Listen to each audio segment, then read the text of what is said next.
বিধর্মীদের মতন পোশাক পরবেন, টাই পরবেন, হাজরিন, আর বলবেন আমি মুসলমান। কাজ হবে? বলেন কাজ হবে? নবীজি যেভাবে চলেছেন আমাকেও সেইভাবে চলতে হবে। বন্ধুর পালায় পড়ে পরিবেশের কারণে যারা দাড়ি ছেটেছেন, দাড়ি কামিয়েছেন, আমি তাদেরকে বলছি আজ থেকে রাসূল পাক সাল্লাল্লাহু আলাইহি ওয়াসাল্লামকে মহব্বত করে নবীজির নমুনায় কে কে চেহারা করবেন সেটা হাত জাগান, হাত জাগান, হাত জাগান, হাত জাগান, হাত জাগান, হাত জাগান, হাত জাগান, হাত জাগান, হাত জাগান, দাঁড়িয়ে যান, দাঁড়িয়ে যান, দাঁড়িয়ে যান, দাঁড়িয়ে যান, দাঁড়িয়ে যান, দাঁড়িয়ে যান, দাঁড়িয়ে যান, দাঁড়িয়ে যান, দাঁড়িয়ে যান, দাঁড়িয়ে যান, বলেন আলহামদুলিল্লাহ। যান না, দাঁড়িয়ে যা বসবেন নাই ভাই, বসেন কেন? দাঁড়ান, বসেন। আর বসেন না, দাঁড়ান না, দাঁড়ান। এই ভাই দাঁড়ান না কেন? দাঁড়ান, দাঁড়ান, দাঁড়ান। যান না, দাঁড়িয়েছে তার বসবেন না। হাসর হবে কার সাথে?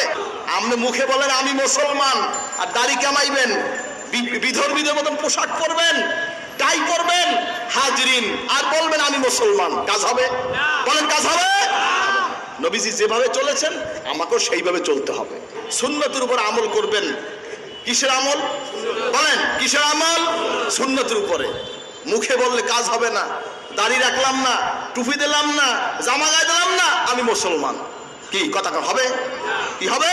ইকরার বিল লিসান, তাসদিক বিল জানান, আমল বিল আরকান। এই তিনটার সমন্বয় হলো ঈমানদার। বলেন না সুবহানাল্লাহ। লা ইলাহা ইল্লাল্লাহ মুহাম্মাদুর রাসূলুল্লাহ। আল্লাহ ছাড়া কোনো মাবুদ নাই, ইলাহ নাই। বলেন না সুবহানাল্লাহ। মুহাম্মদ সাল্লাল্লাহু আলাইহি ওয়াসাল্লাম আল্লাহ পাকের প্রিয় বান্দা এবং রাসূল। বলেন না সুবহানাল্লাহ। ইকরার বিল লিসান, তাসদিক বিল জানান, আমল বিল আরকান। মুখে উচ্চারণ করা, অন্তরে বিশ্বাস করা,